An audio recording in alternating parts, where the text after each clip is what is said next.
See if we can start streaming. There we go. We are streaming. Yay. Oh, okay, it's on. It's on. We're on. about to see. I mean, I can see this excellent connection. Woohoo! I can't see it. Oh, there we go. Are you on there? Yeah, it's on there. Right click the picture. Oh, wait. Oh, yeah. So, right click the picture in the black space, and then go to transform, and then center.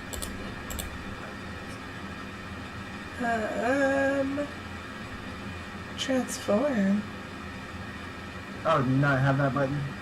No. Oh, here, I'll pull mine over to the TV. In chat, but Okay. on the transform, it should have a center to screen for LC. Oh, nope, that's not it. That's not it. Control Z. Undo.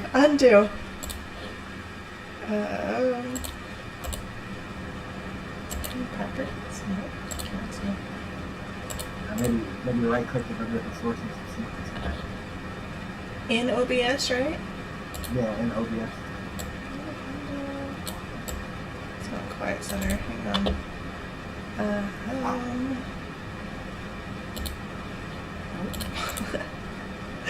Trying here. Oh, there we go. Transform. Center to screen. There we go. Hey! Look at me learn things. Ooh. Nice. It looks so much better. Ooh, okay. I'm glad it looks better. Can't even see it, so I don't know. Oh, there it goes. This one I pulled it up on the other screen. Yeah. Smart. I need to go to second screen so I can see better.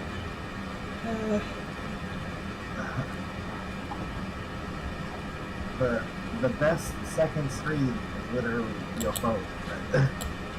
Oh, hey, I didn't even think about that, but I happen to be recording on my phone, so it's gonna have to stay. Okay. I think it's it is recording on OBS as well, but if I want a second track so I can make one of us louder, I'm gonna do it. So, but we'll see what's what. Oh no, please check the video resolutions. Oh, I don't want that to be the current resolution. How do I fix that?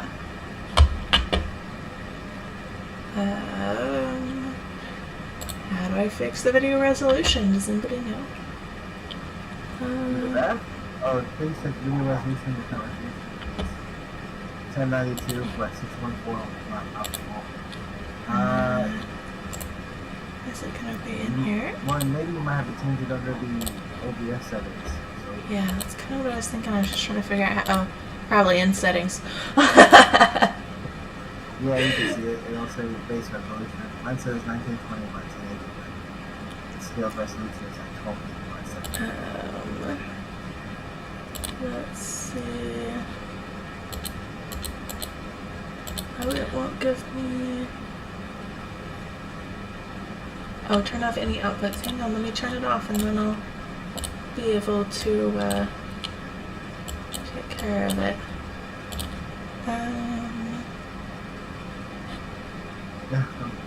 Oh man. This is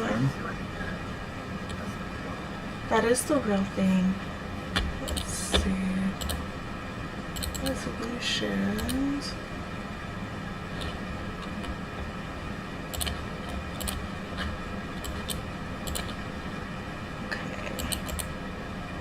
Let me.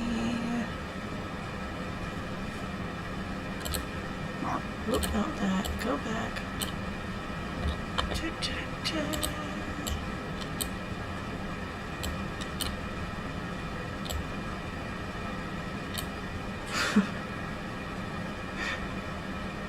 I don't know.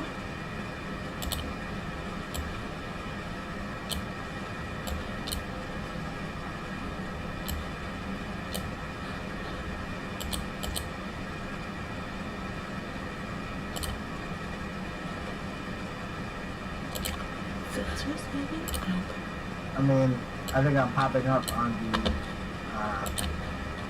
the Audacity, but as far as the OBS, I don't think it can. Actually, never mind. I hear it. We're good. Do you hear it? Are we good? Yeah, it's much better. Okay. All right. We'll figure out the resolution thing going forward. Let me make a note of it. Fix resolution on live stream. Okay. We got like well, like 4 things going right now. So we'll pray to God nothing crashes. I only have 3 going, sort of. Well, So. I mean, if you count Discord, that's the True. Well, I have the computer. Of course, I have the computer going. I have OBS, I have Discord, and then I have the web browser going. So. Oh yeah, that's Yeah, but. And then I've like thrown my phone all over, so I don't know how well that's recording. We'll see. Phone. I know, poor phone. For anything and everything. Yes. Alright, well, I wish it would tell us how to fix it. I don't understand. Anyways, welcome everybody. This is DarkSideAdventures. Week 2, episode 4. Yeah. We are diving even deeper into consent, and I think tonight we're talking mostly about CNC, which is consensual non-consent. So, before we dive into that, though, we just want to say Happy Daisy Day. Go out and I'd say go out and smell some flowers, but I don't think there's any daisies going right now. At least not up here in Michigan, where we got another foot of snow. It's definitely, there's no daisies up there, and I'm just gonna let you know there's no daisies down here. So. Okay, I wasn't sure about Texas. I never know. It's a lot warmer down there. Everything's dead down here. I thought everything was dead up here, and so I was like, oh, maybe I can stop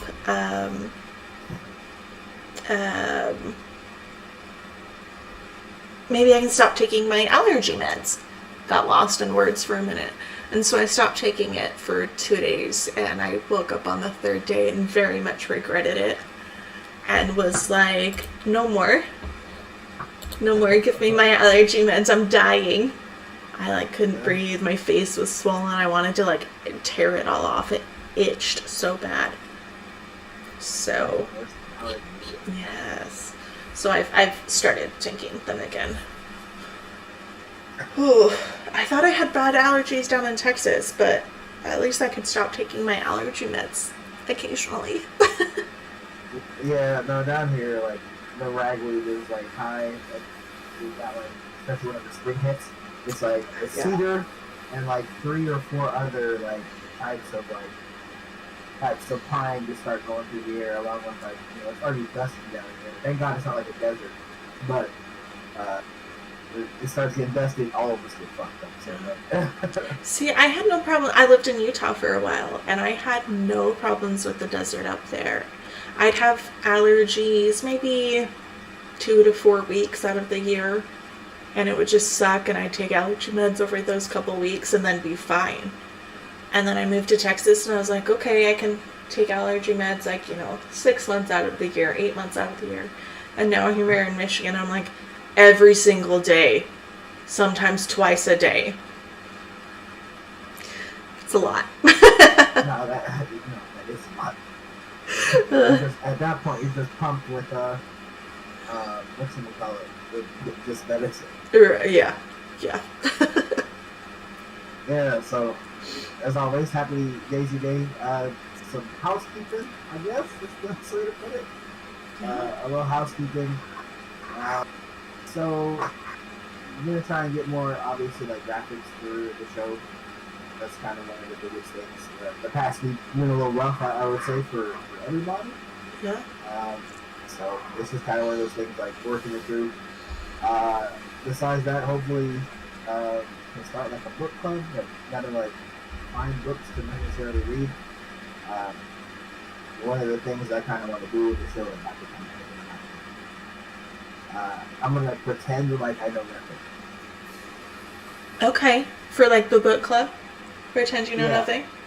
I'm gonna pretend I know nothing about kink, BDSM, sex, anything like that, and I'm gonna go into like these books and just kind of like pull out everything that I feel is appropriate. I mean, even though the whole book itself obviously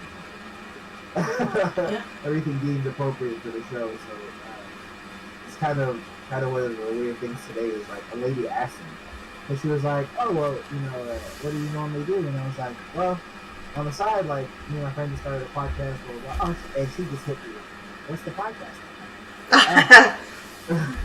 I had to phrase it to this old lady in the nicest way possible.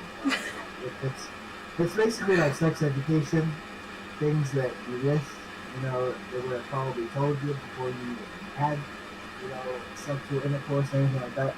And she was like, "Well, I'm a Christian, so we approach it completely different." And I just kind of looked at it. I was like, "Man," I was like, "Such and such." But obviously, like, I'm listening to it or whatever. I don't know. This show is gonna be nice, especially when I have like, more to kind of like boast about it. So I think for like the next like couple weeks, I should say, it's gonna be pretty much in the trenches. So I'm gonna probably be non-stop posting for DarkSideAdventures soon. So just kind of forewarning. Yes. In fact, I am just posted on Twitter to have everybody come join our live stream. So we'll see. I'm trying. There it goes. Woohoo! Now people can come. I figured we might as well do that. Probably need to like going up to Reddit, but those Redditors they're a little rough out there. So. That's true. That's true. I sort of found a soundboard. You're gonna have to elaborate. You sort of found it. I sort of found it. Sort of found it. Found $1 million. I wish that would be much more exciting than a soundboard. No, soundboards are good. Yes. Like, they add what is it called? Production value. They sure do if used right. I currently don't have the money to invest into a good one, so I found a free one on my on my app store. But it's got a couple good ones. Let's see if I can let's see. Oh no, it's not playing. Oh, it's probably because you're recording. Oh no, it's because my sound's down. Ready? Oh, okay. Oh no, I think it is because I'm recording. Probably like you're using the audio, you can't play audio using it at the same time. Oh, there it goes. There it goes. Hang on, ready? I don't know if you could hear it. Yeah, it sounded like wow. Exactly. And then let's see what's another funny one. Oh, this one. I like this one. Feel like a whiplash. Oh, that's a whiplash. It sounded like a clap. Oh, there is a clapping one, but it's not very good. I didn't like it. There's a choo-choo train.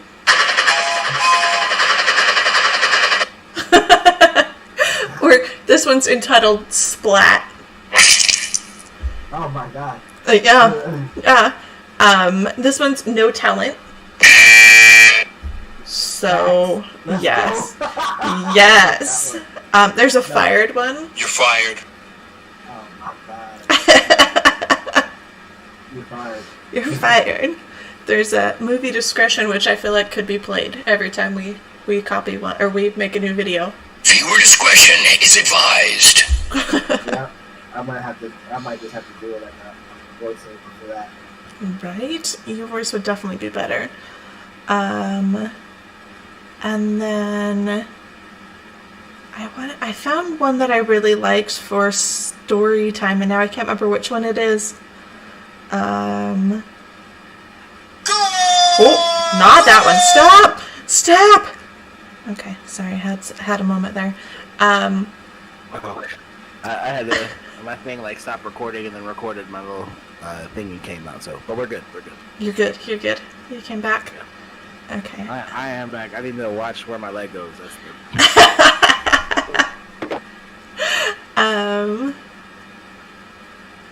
Let's see. Where's the story one? Oh, here we go.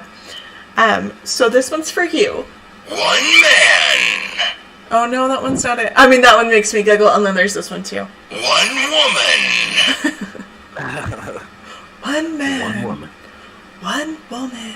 It'll knock your socks off. I mean, that one. It's great. Where's the one I wanted? I don't remember which one I wanted for story time.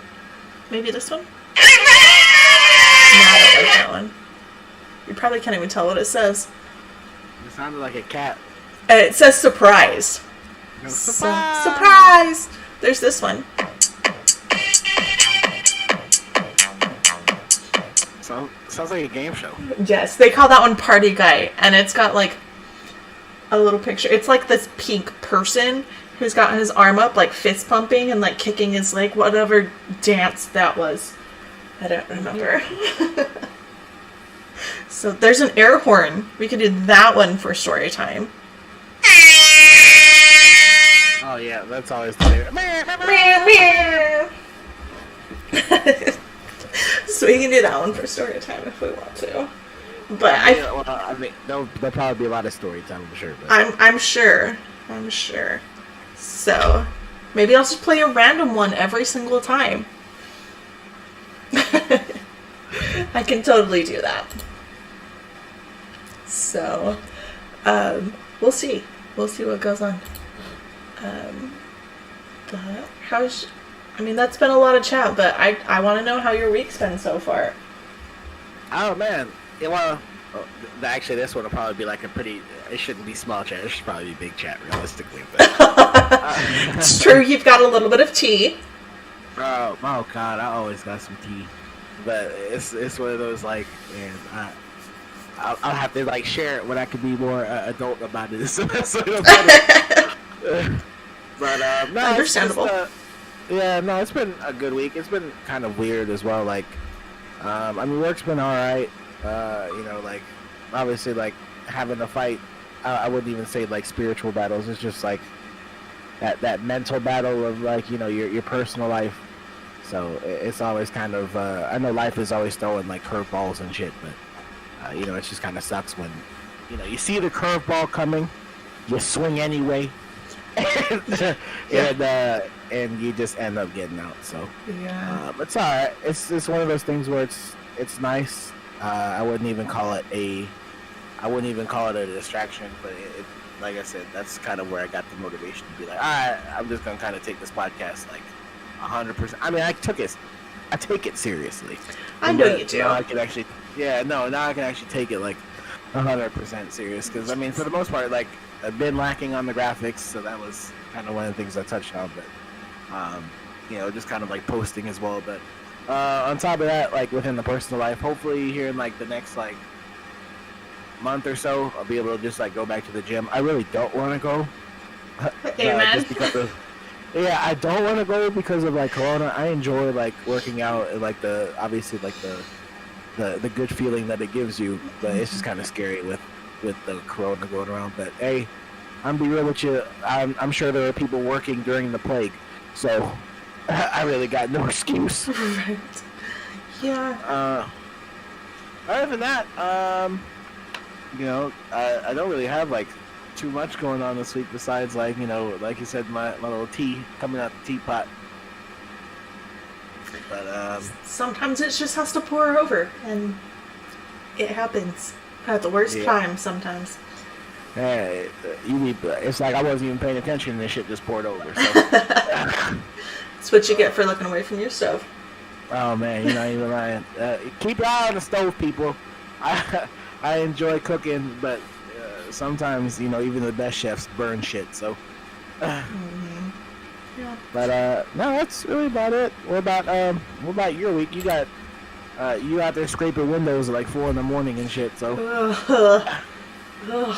It was so cold and so much snow. It was way too early to get up. I was up and out of my house at like 3:30, 4 o'clock the other day, and I was like scraping ice off of windows, and it was cold. And then yesterday, we got was it yesterday? I think it was yesterday. I don't remember now. Maybe it was Tuesday. We got a bunch of snow. I think it was like a foot of snow, maybe. I don't know. I'm not good at numbers. You should all know this by now. I think it was about a foot of snow, and I like trying to get that off my car was an adventure. Let me tell you. I'd like be like, okay, I'm gonna clean this spot off, so I'd clean this window off, and then I'd go move on to another window, and it would get all over the window I just cleaned off, and I was like, okay.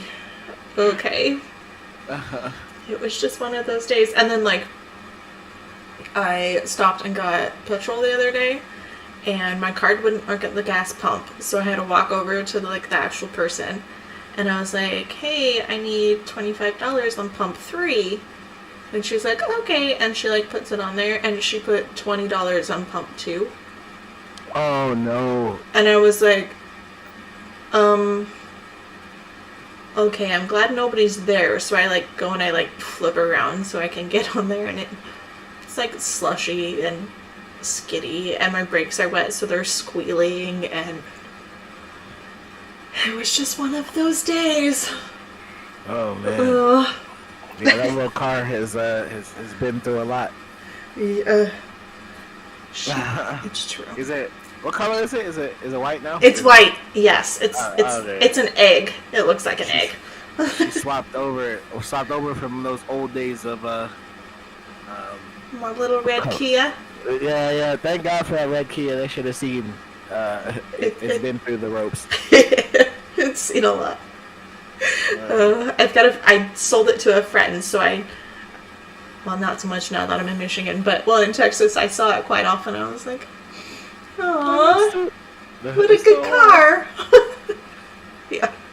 So, but yeah, my car now looks like an egg. In fact, the friend I sold my Kia to calls my car the egg. So. It is kind of an egg. Let's be real about it. It is. I drive a Ford C-Max, which is a hybrid car, and it like almost looks like an SUV, but it's not. It looks like an egg. Go Google it. You'll know. What is it? A Ford what? A Ford C-Max. I don't even know. Oh, I guess I could pull it up too and put it on the screen. Oh, there it is. Oh shit! Yeah, no, it is like a little baby egg. It looks like is it the Ford Focus? Yes, very similar. This one's just a hybrid. Let's see. There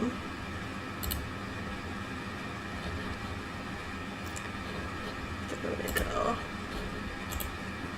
Yeah, no, I see it. There's a little blue one here. It looks kind of fancy. It's a 4-door. Mine's a 4-door also. Yeah, a little 4-door banger. Yes. Okay, I can get down with it. It's small and tiny and cute. I see the Ford C-Max, this Energy Titanium Edition, aka the top of the line. Yeah, mine is a Ford C-Max Energy, so she's a fancy little thing. I get to plug her into the wall and charge her up. Yeah, is it full or is it just partial? So like it's full EV. So I can do either. So I can put gasoline in it and go off of electric and gas. It still gives me better gas mileage than most cars. Or I can plug it in and go full electric. So that is clean. I mean, no, that was definitely a good investment right there. Especially like being in the fucking snow and you gotta like go slow and shit. Yeah. So man, just please God, let me run out of this electricity. No problem, I got gas. Yes. But here we go. Now you guys can see it. I think I've put it up there. That's my little car, what it looks like. It looks like a little egg. Oh yeah, you can see it in the picture. There you go. Yes, she is. Okay, now I'm gonna remove it so you can all go back to DarkSideAdventures. But yeah, that's my little car. I love my little egg, but she's seen some things. She took me from no, I don't think she's gone to Utah. But she took me from Texas to Michigan and hasn't broken down yet, except the one time I ran over my computer, and that'll be story time another day. Yeah, that's gonna be a little story time right there. Yeah, it was an adventure. I knew it was coming, but hoped. Yay for friends who are mechanics and can fix my car. Right. I had it towed and everything. It was lovely. It's always the shitty part, like having to do with car stuff. Yeah. I can do quite a bit of car stuff on my own. My dad made sure of that. Like I was changing my brakes one time on my own, and I was sitting outside my apartment and had everything torn apart, and this guy comes over and is like, "Hey, I see you're in your car, like tearing apart your car. Do you need help?" And I'm pretty sure he thought I was just trying to change the tire. And I was like, "Well, do you know how to use the caliper on the brakes?" And he was like, he got like this look of terror. I'm not even gonna lie. Brakes are scary sometimes. Like I was gonna like redo my brakes, and like I looked at them and I was like, I need new brakes, I need new rotors, and God only knows what else I might need behind me. So, not me this time. Yeah, I don't mind doing car stuff. In fact, like one of my very youngest memories, I think I was like 3 or 4. I had put on like a little jumpsuit and climbed under our car with my dad, and I think it was just an oil change, but we were doing something under there, and I just remember always climbing under the car with him. So did you have more hair or less hair then? I was not bald. I had a curly hair. Maybe I'll send you a baby picture of me one That's day. That's really funny. So maybe, yeah, we might have to share that one day. Like, we'll just do baby pictures. Actually, I got like a whole book, so I'll just show it to you. You probably laugh at me. You'd be like, "You had cornrows when you were a baby?" I love that. Oh god. So I guess kind of going forward now, since this is DarkSideAdventures, I guess this would be like the most true dark subject I guess that we've done so far. It is. It is. This is definitely an adventure into exploring the dark side of kink. We'll need like a little animation of what's her name, Alice in Wonderland, going down like a hole or something. Yes. It'll just say DarkSideAdventures at the bottom. Or something. But so tonight's topic is no means yes, essentially. So consensual non-consent, and should we put it in our own words or give the actual definition? I say we give the actual definition and then we can put it in our own words. And in fact, I have one open. I do. Let me.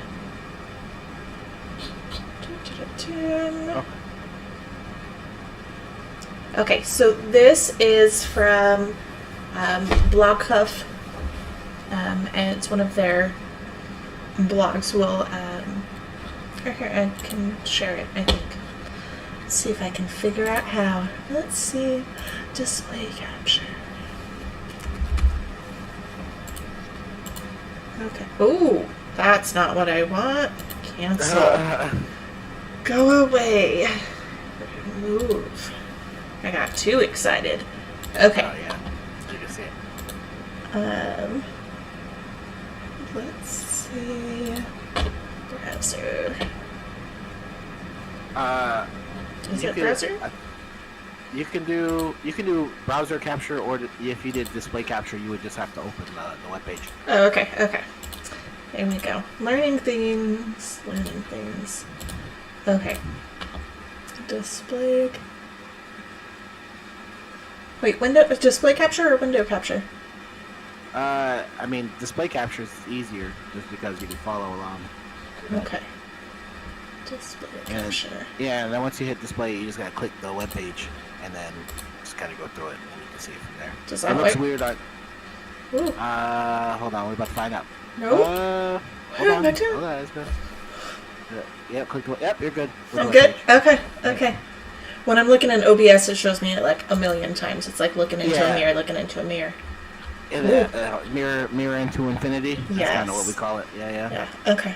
So this is what page we will put it in the description as well. This one's written by CL Admin back in 2016, but it says consensual non-consent, or CNC, is one of the more controversial forms of interaction that exists in BDSM kink lifestyles and circles. The basic definition is that a person gives explicit consent for another person or group to do whatever they wish to the consenting parties. Those key words, whatever they wish. Exactly. There are various levels to this sort of range, or thing that range from play to full-on ownership of one person to another. And then... Is it on this? I swear it's on this one.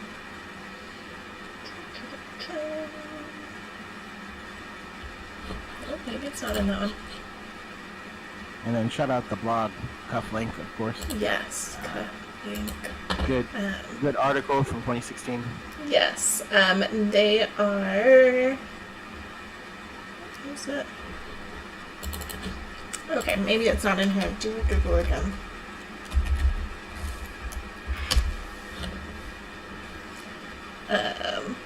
Okay, so we'll go to this one, which is cerebral sexuality, and I think this is the one I was in earlier and I closed it out. This looks right. So this is cerebral sexuality. This one's from back in 2018. And consensual non-consent, a dynamic between two or more consenting adults where one of them does unpleasant or harmful seeming things to the other, who looks as if they're not enjoying it or not consenting. However, before any harmful looking interactions between them actually occur, they sit down and carefully negotiate the limits of that interaction. The person who is being attacked indicates what they want that to look like. The person who is attacking them does not stray from those boundaries.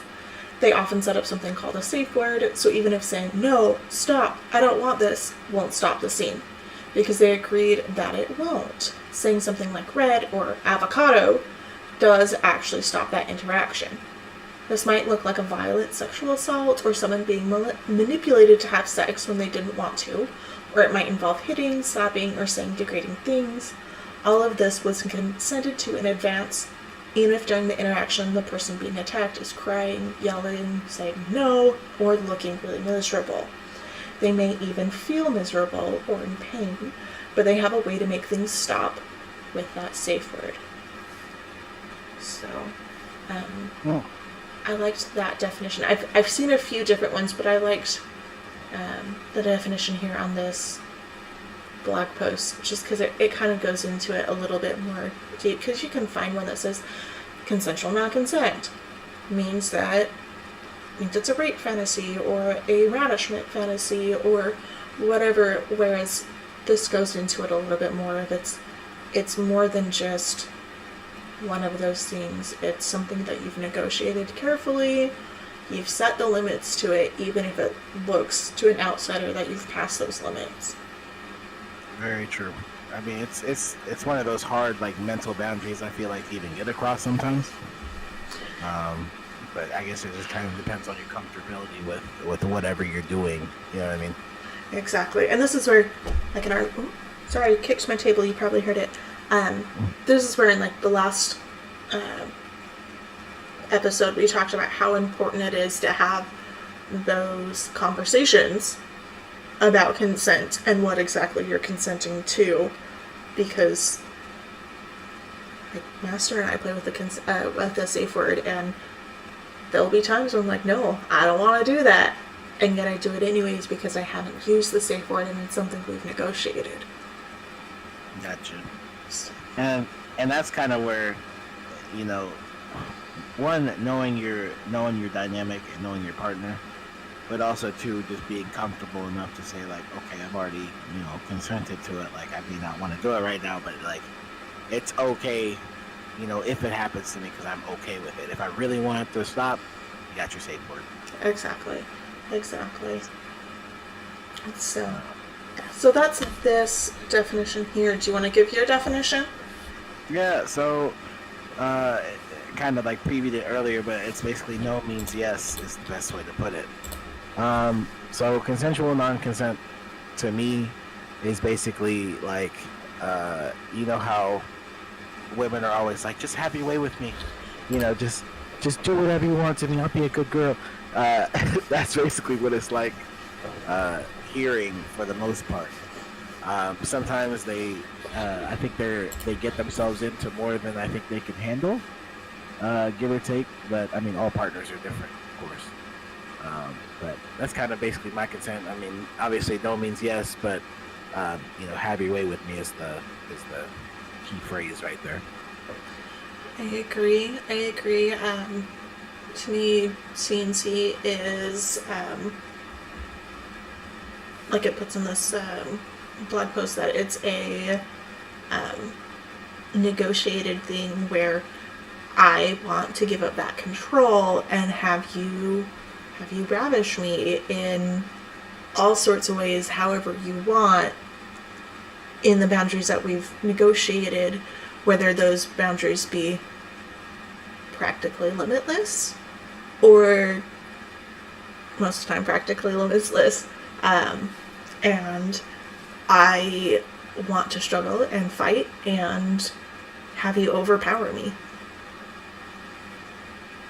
I mean, do you have any, I mean, of course I got like a little mini story, of course, but like, do you have any stories of non-consent? Or, well, let me see. Let me put it this way.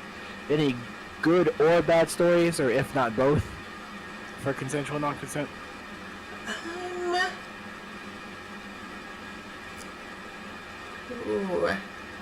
Let's go with your. I can't think of any. I've been like trying to think of some all week because we had talked about this topic for a while, and I mean, there's little ones like I said, Master and I go with a safe word, and me saying no doesn't actually mean no when we're playing. So like there was one time he was flogging my back while it was very sunburned, and I was like, no, I can't, but I could, and I wanted it. And so he didn't stop. No. Yes. I was like, it hurts, no. And he continued on, and it was very enjoyable. But he knew that if I actually wanted it to stop, I would say one of my safe words. So that's the only one I can really, really think of. But this isn't one we play with all too often. I mean, for me, like, I got like two stories. I'll do a story where like consensual non-consent was good, but also another story where I wouldn't even necessarily say consensual non-consent. It was kind of like we knew what the scene was going to be ahead of time. I just didn't like. I think maybe I crossed the line. Probably is the best way to put it. So, for instance, the first story is, with my last semester, she wanted to do a consensual non-consent, and it was kind of something that, like, I knew about and kind of dabbled in, but I didn't go, like, full force into it. So, this time it was good because, I mean, I felt a little bit more secure in doing something like that, because it's hard, and I kind of touched it earlier, but it's almost like a mental boundary, especially since you're so used to being in a lifestyle, like, making sure people consent to everything, like this is what you want to do, but it's nerve-wracking kind of when somebody literally gives you free reign. So if your partner or you're submissive, or maybe you're dynamic, it doesn't do any type of, like, let's say, for instance, like anal play, or, any type of, like, large insertions or anything, and then your partner is like, okay, well, you get free range to do, whatever you want of me, so everything is okay. Now you just kind of like, one, you're already running through your head on, all the things that you could do, but then it's like, well, what if I try this and it doesn't go well? Well, I mean, you just have to kind of do it. So it kind of came to the day, or not even the day, it was like the week of, like, whenever we were supposed to do it, and like I could not for the life of me think of like anything crazy to do. And so I was like, maybe I just need to go somewhere, go to like a store or something and see if, like, things just kind of hit me. Well, oddly enough, I went to the Dollar Tree. Let me, For pervertibles. yeah. And normally it's like, people always say going to Home Depot or Lowe's, the hardware store is honestly like the best alternative sex store that you could go to.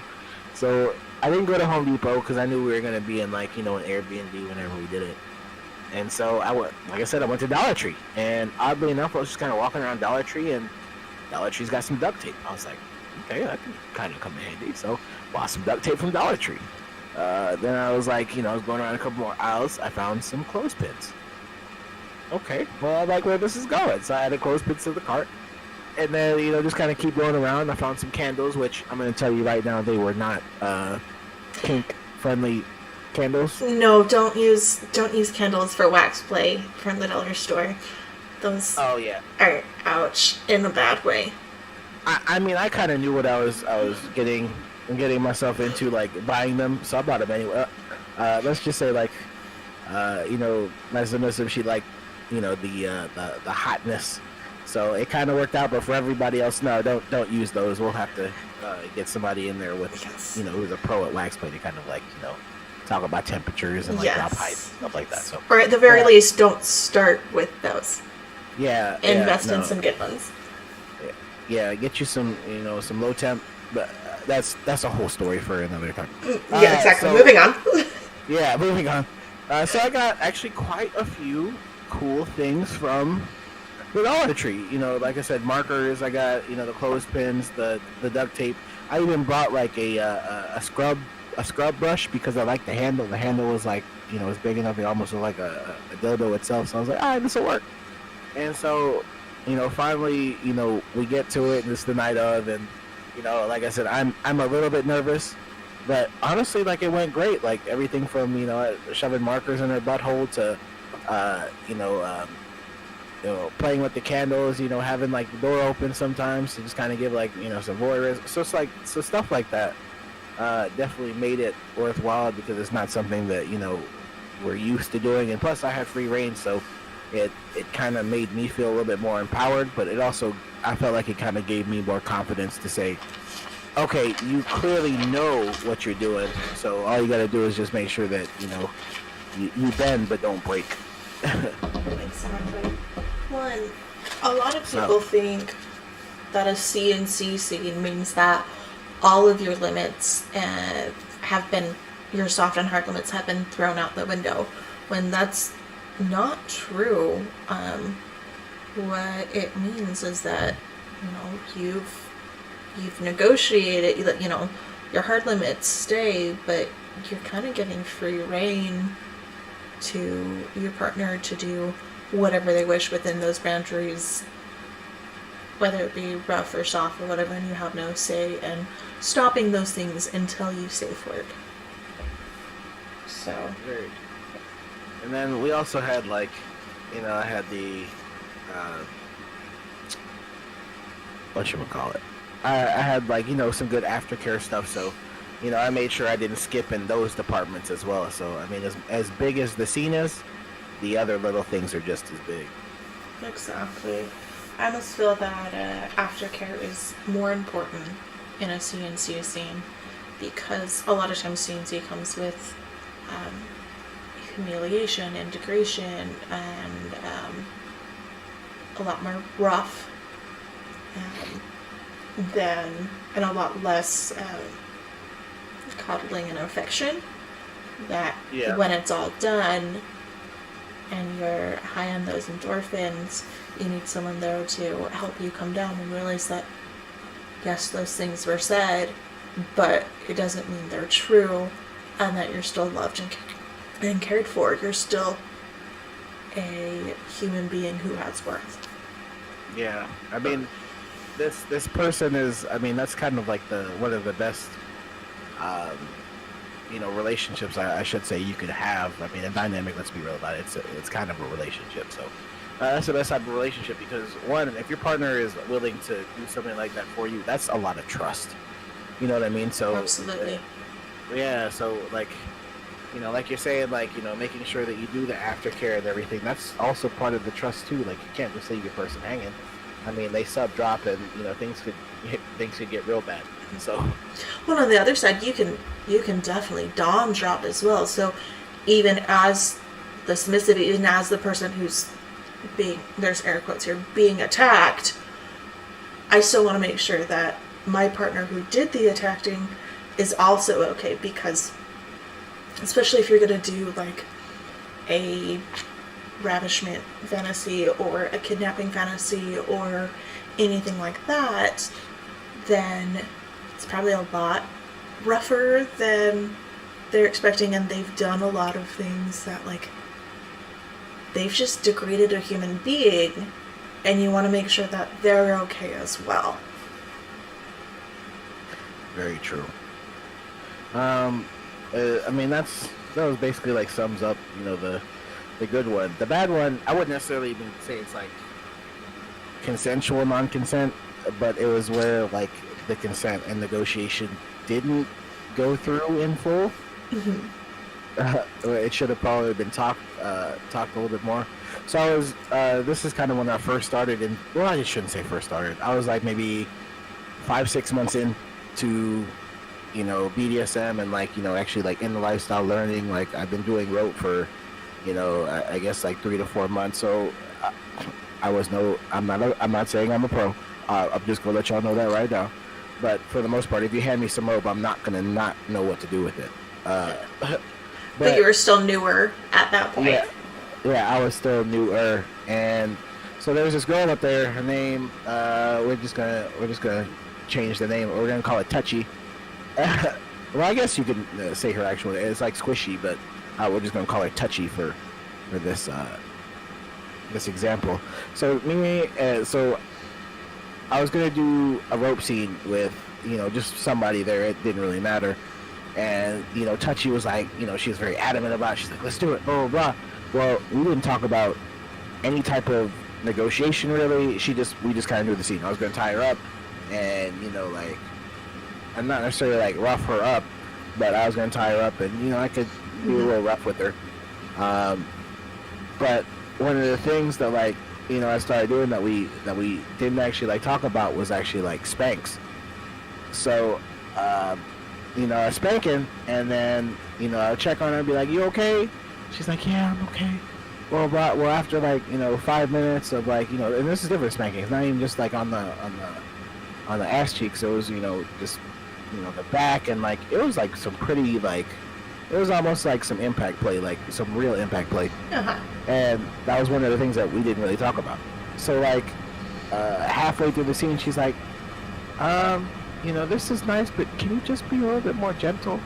And like, it sounds bad, but I felt so bad at that point. I was like, oh my god. I was like, and that's when it hit me, like, maybe we should have talked about this a little bit more, because if I had known, like, you wanted it gentle from the start, this would have been a much more, like, it would have taken a different direction.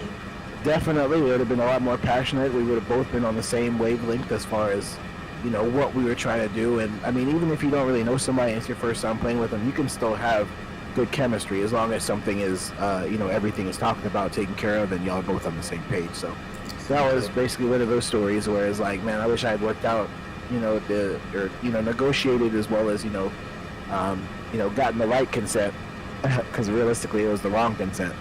Exactly. It would have been much better. So just make sure you talk first. That's the biggest thing. Exactly. That reminds me of, I was talking to Pua earlier today, and I was telling her what we were talking about tonight, and she's given me permission to tell this story since it's hers. Okay, shout out Pua. We'll have to have you on the show, Boo Boo. You're always welcome. Yes, she does want to be on the show. She said she would be on when we do poly and non-ethical, not non-ethical, and we do ethical non-monogamy. So we'll get her on here and you guys can all meet her. But she was telling me she was doing some group play with 2 other guys, and they had a delivery show up. And Wait, like a delivery, like a Like, pizza? yeah, I don't know if it was. I don't remember if it was a pizza or whatever. But they were. She was with. Excuse me, it wasn't two other guys. It was with her two partners. Because Pua is poly and she's ethically non-monogamous. She has multiple partners at the same time, and they all know about each other.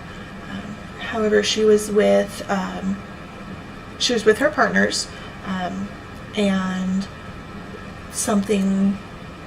a delivery showed up at the door. Somebody knocked on the door to deliver something. I don't know what it was. I didn't ask. But her partner told her to go open the door in just an apron and some panties. Oh no.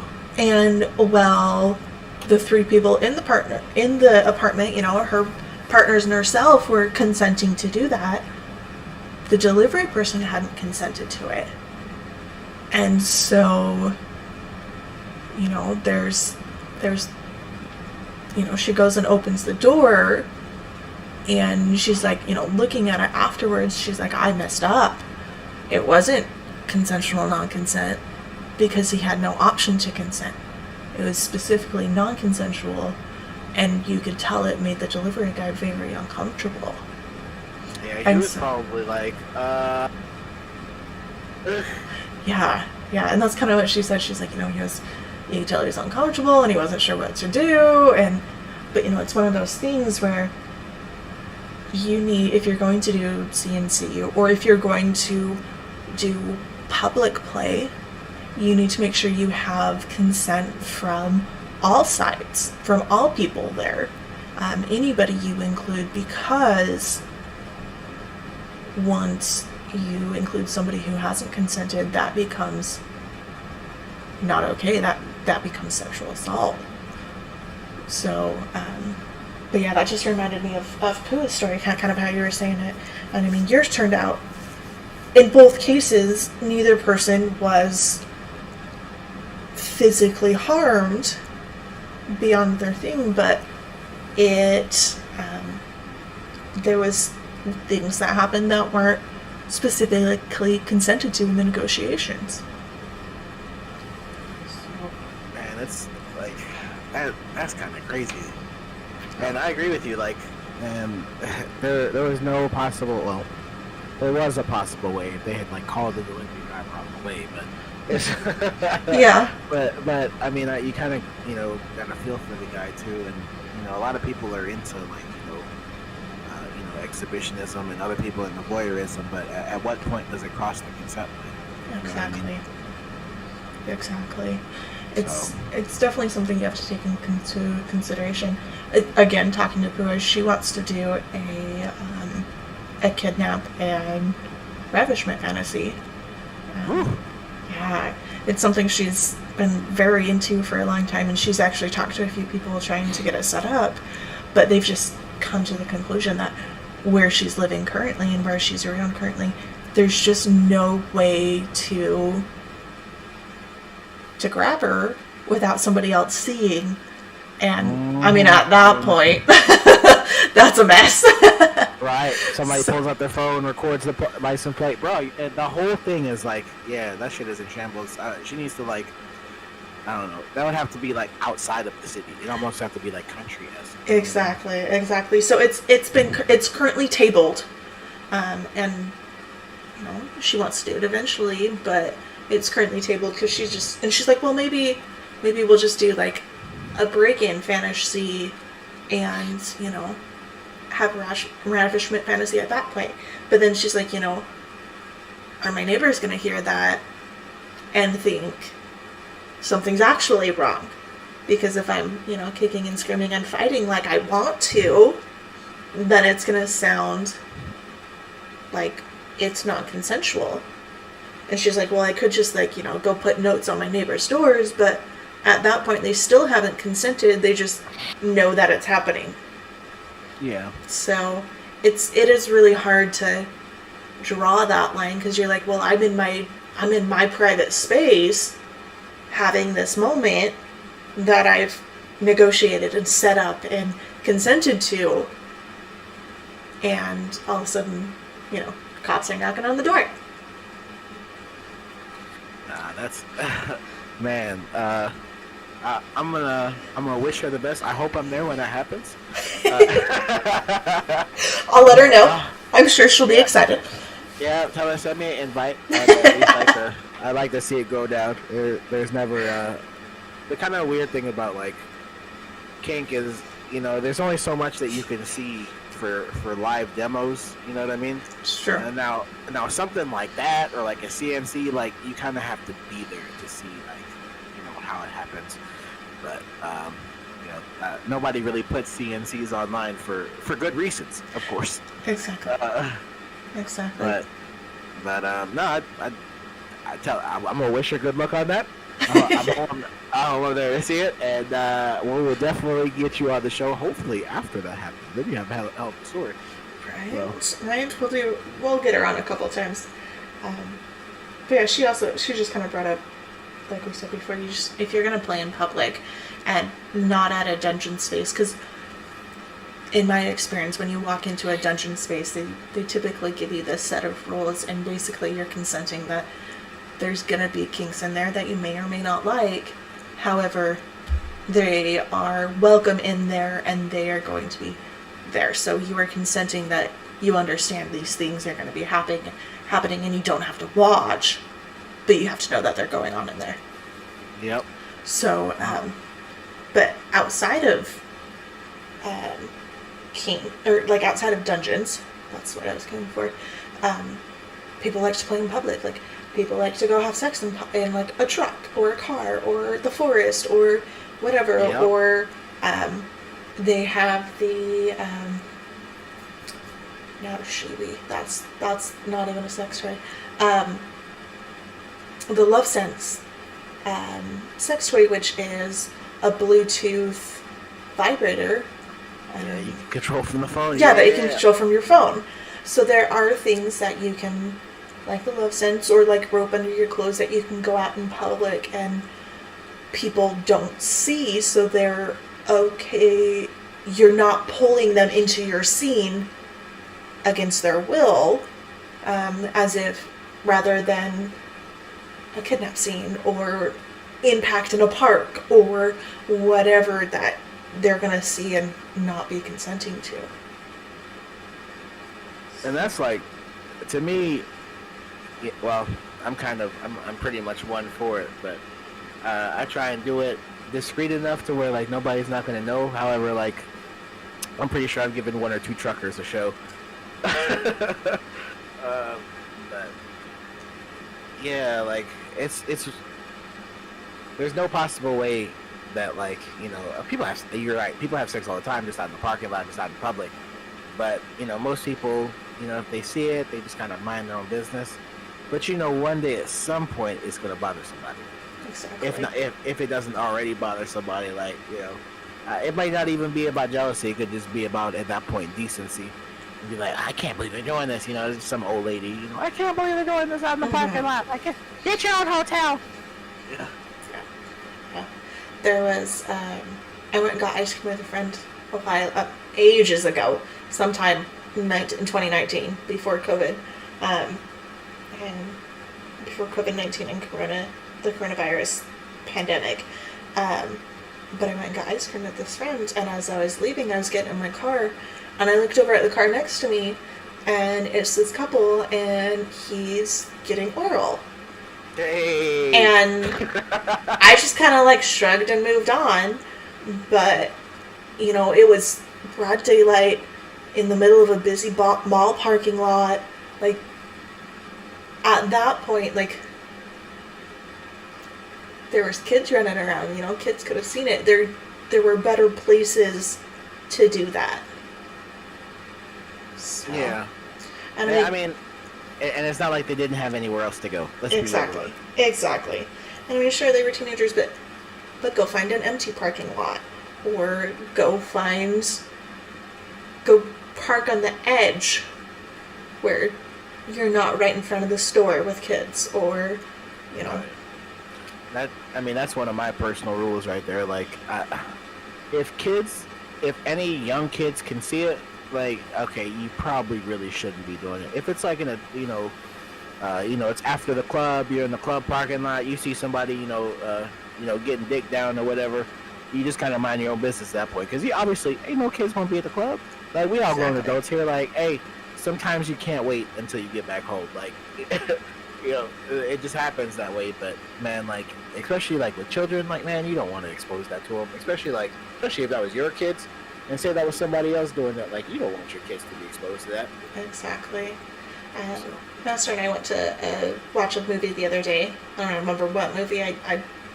You'll find out about me. I don't pay attention to movies. I don't know what's going on. But we went and watched a movie. It was good. I just don't remember what it was called now. You don't remember what movie it was? It had...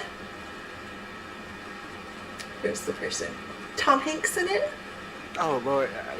At that point, it could have been a Christmas movie. It was like 2 weeks ago, and it was like old Western, and he like went around and like read newspapers to people, and it was after the Civil War, but he found this little girl who had been kidnapped when she was a baby, and had been like raised with indigenous native people.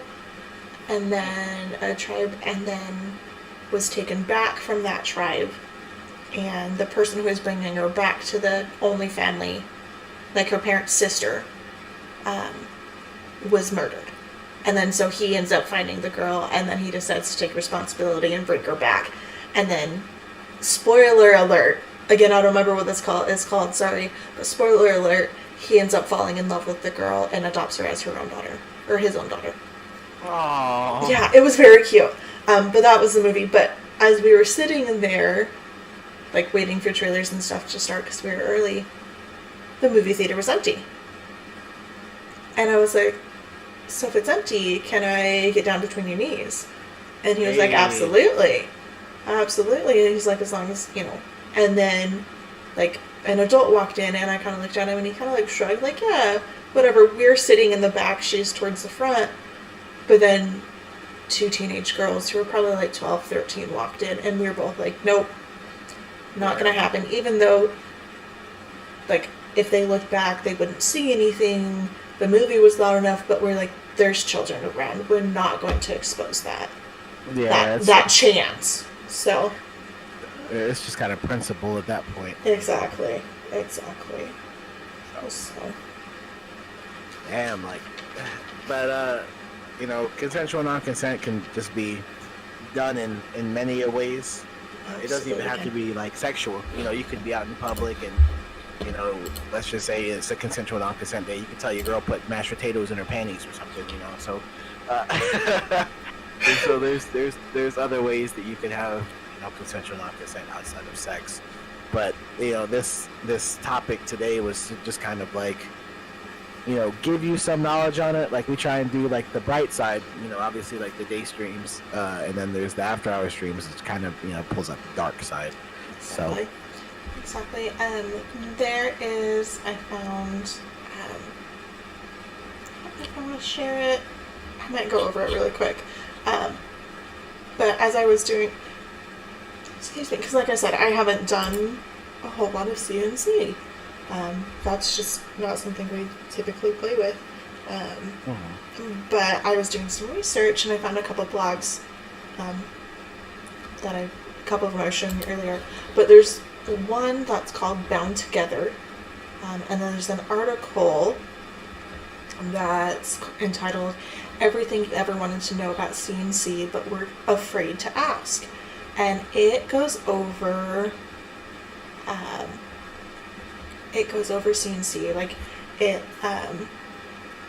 the author, her name is Mimsy, and she says, she gives a few studies on why CNC fantasies are incredibly common, and why, it says, in several studies, more than half of women surveyed reported fantasizing about forced sex. And then, so I'll put that study up there. She goes over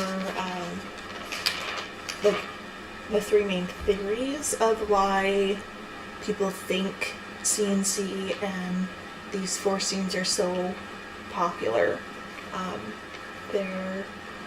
And I really liked her points on them. The first one is sexual blame avoidance, which makes sense to me because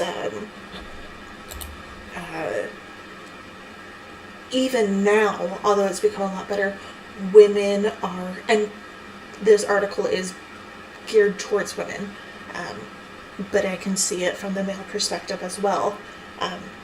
But it says, basically, like, even now we, as females, we're kind of like put down and shunned for having any sexual desires.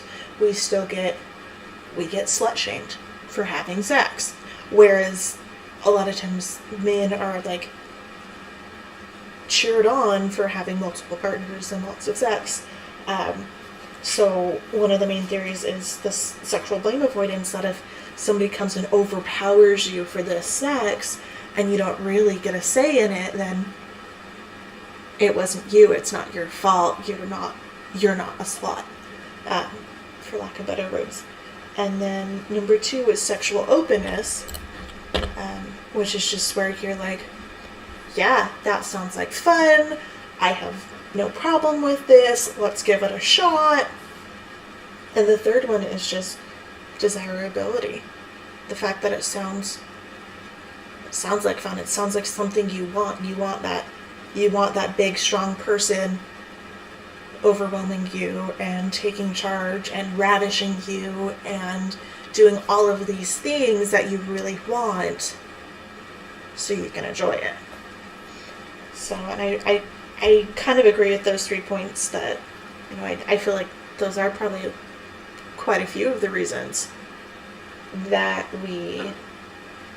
that CNC and that so many people fantasize about this. Well, that, and you know, it's like,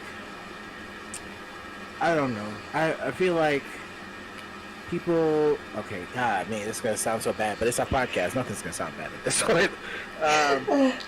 I feel like some people kind of get off on, I wouldn't even say others like misfortunes, but they get off on, you know, some of the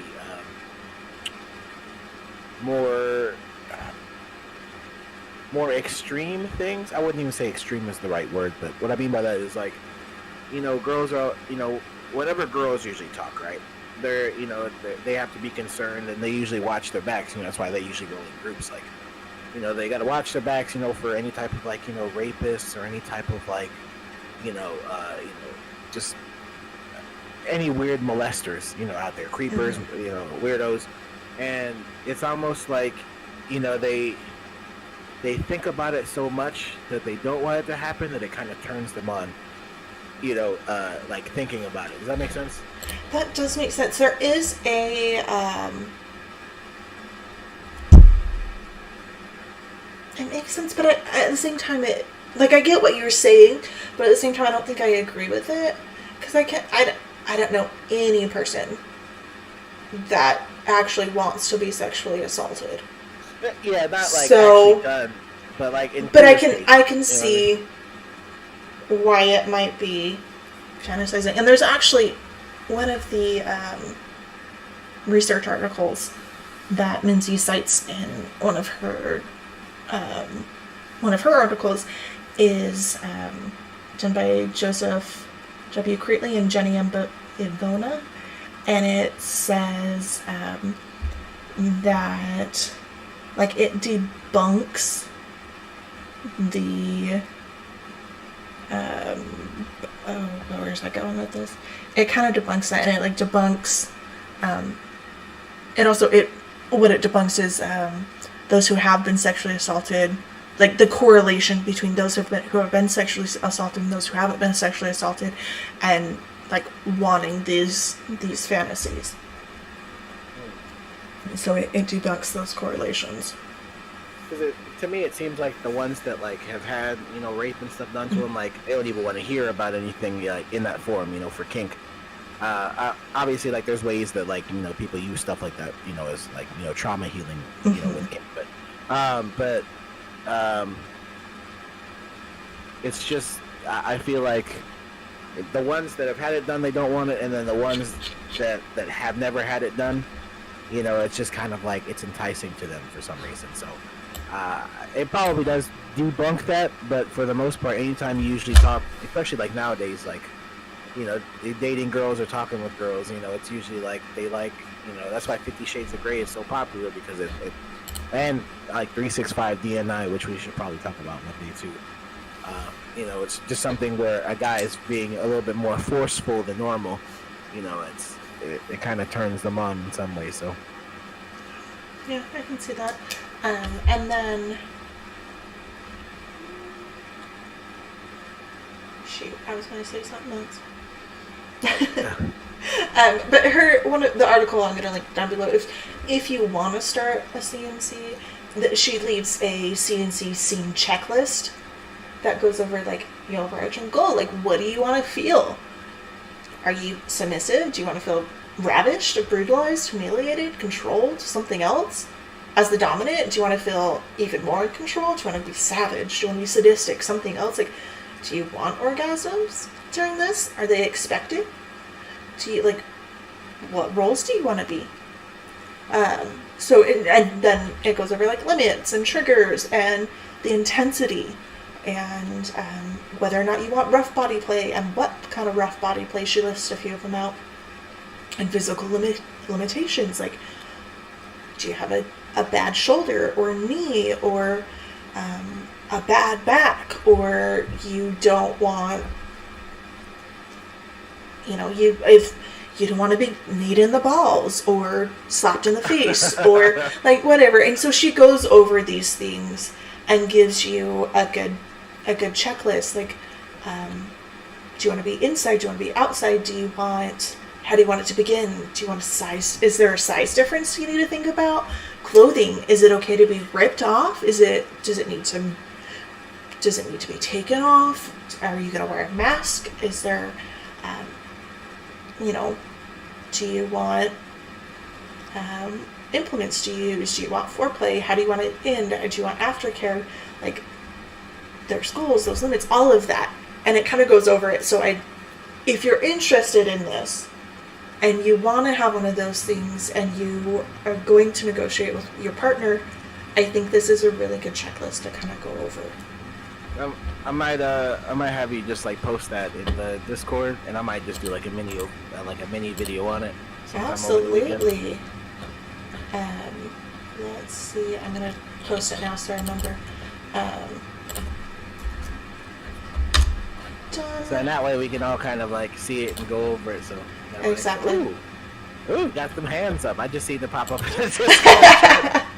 Yeah. So the picture in the article is it's like a concrete wall, and there's two sets of hands, and one set is being pinned against the wall. But yeah, I really like this article, and it says, let's see, where is it? Scrolling all the way up.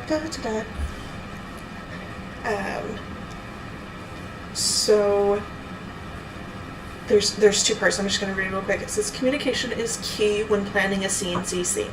The more, the better. It may not sound sexy to discuss every little detail in advance, but doing so will help you enjoy the scene in a moment that much more, or the scene in the moment that much more. Think of it as akin to choreographing a dance. If you practice a few steps at a time, slowly add to them, the end result will be a seamless performance that incorporates improvisation and creativity rather than a clumsy attempt that results in you stepping on your partner's toes. So I really like that. Again, that goes back to our last episode where we said, you need consent for every single step. Can I take your shirt off? Can I kiss you? Can I grab your breasts? Can I go down your pants? Can I take your pants off? Are we going to have sex? You need consent for every single thing. And just, obviously try and work that out beforehand so it doesn't kill the mood, unless you're, unless you're just kind of smooth with the words. and then you can kind of do it in between. But Exactly. I feel like that should probably be worked out beforehand. So it doesn't. Definitely. I find my personal stance on it, stance on negotiating a scene and having a scene, especially, honestly, I think for CNC you need to have a partner, but for like pickup play or whatever, but for negotiating, if you didn't negotiate it before the scene, you shouldn't add it during the scene, even if you try to negotiate it at that point. Because you negotiated it, and if it was something you wanted, then you should have negotiated before the fact. You don't want to try to negotiate when you're in the middle of the scene. They may be in subspace, they may be floating, they may not be thinking correctly because all of those endorphins are running. And so you don't want to... I've seen it happen where something's negotiated, and the person says, "No, I don't think I want to do it tonight. Maybe next time." I was just like, I don't think I'm going to feel it tonight. I don't think I'm going to want it tonight. And then in the middle of the scene, the dominant asks, "Well, how are you feeling now? Do you want it now?" And at that point, she was floating and kind of high on the endorphins and a little bit in subspace. And she was like, "Sure, let's go." When in reality, she didn't really want it. It wasn't really consent because it wasn't agreed to beforehand. And that, I mean, and side note on that, that's kind of like in the intoxication realm, if you want to get technical. Exactly. And it can be deemed a little bit manipulative. Or a lot of manipulative, depending on how you go about it. So, but yeah, so communication, the more the better. And then the other paragraph I really just like in this same blog post article, it says, "Keep in mind that you don't need to incorporate everything in the kitchen sink into one scene." Truth. Yes. Very true. Yes. This is your first time doing CNC. Start slow and only include a few elements. Over time, you can add more. You should really learn basic steps before you try to ballroom dance. So I love that. And I think that's so important into planning any scene. You don't need to have everything in the kitchen sink. You don't need everything to happen during one scene. Because sometimes that, especially when you try to put too much into a scene, it just gets overwhelming and it's hard to stay in that scene. Sometimes less is more. Less is all. I wouldn't even say sometimes. Less is always more, and that's not even just from like a minimalist perspective, but like whenever you have it's sad when you have too many options. That's already a problem. Exactly. It's like, I've heard it, the ice cream shop analogy. There's 2 ice cream shops on the boulevard. One of them only has 3 choices: vanilla, chocolate, and strawberry. You go in, you make your choice, you leave. The other one has 15 flavors. You go in, do you want strawberry, chocolate, vanilla, chocolate mint, French vanilla, cookie dough, Play-Doh, chocolate chip, brownie, rocky road, banana, vanilla, another type of vanilla, and then you end up walking out with the same one, but it just, the same one you got at the first store, it just took you an extra 30 minutes. Sometimes your brain gets overwhelmed and fatigued with extra choices. So. Less is more. Agreed. Like I said, you don't have to do everything in one night. If you have one CNC, obviously you want to try and make sure that it goes well. So then, obviously, like the next time you decide to do a CNC, you can be like, okay, what didn't I do last time? Exactly. Kind of keep it. It's nice, kind of keeping things in the arsenal, or learning. That's actually one of the biggest things for me is like learning on the fly. Or what is it? One of my favorite YouTubers says, he says, build it while you fly it. So kind of the same premise there. Yeah. So. Well, I mean, yes, you can build it and improvise it on the fly, but at the same time, like, it just goes back to, I was so mad the first time Master told me it, but he's like, everything is baby steps. And I was like, no, it's not. And I like fought him on it, but it's, you know, been 3.5, almost 4 years now, and I'm like, yeah, everything is baby steps. It all goes back to just taking that small step and starting small and building upon it until it's even greater than what you thought it could be. So. Very true. Yeah, I mean, and that just kind of flows into all of, you know, BDSM, because, you know, sometimes you just kind of dive into the realm of what you do like, and then sometimes you end up diving into the realm of what you don't like. But everything is a baby step, because where one path goes, you'll end up seeing hidden trap doors, off the paths, different stuff like that. So just because it looks like one path, realistically there's many. Exactly. But anything you want to leave the listeners with? Oh man, I love last remarks. So just kind of some final remarks here is, one, make sure if you're gonna do something like this, people, make sure you have like that real talk. And I'm not meaning just like, oh yeah, I want to do this. Like, have a serious talk, like, you know, hey, we might need a first aid kit just in case this goes wrong, blah blah blah. Like, we'll have 911 on speed dial just in case, or whatever it may be. But just make sure all the good things that you work out all the bad things as well. And, you know, just make sure you communicate with your partner. But also, you know, don't be, if something is a no-go, just make sure that it's known up front so nothing gets crossed the line. And Exactly. the other thing is have confidence and also have trust. So if this person is giving you all of their trust to do things, then have, you know, the confidence and also the competence, you know, to do it as well. So that's really all I'm going to leave that with. Hopefully, you know, this is just kind of one of the stepping stones. We're going to end up touching on negotiation and safety as well too, but this is definitely a good start. Amen. I couldn't have said what you said better. I just have just a small thing to add. As the submissive partner, you just want to make sure that you explicitly express what you're consenting to, and remember that you can revoke that consent at any time.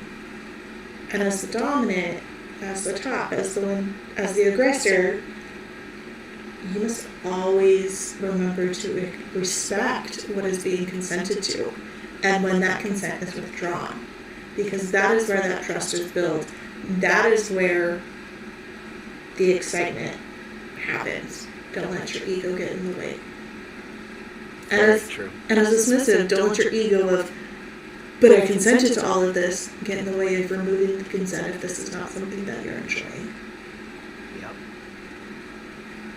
Keep your ego out of it.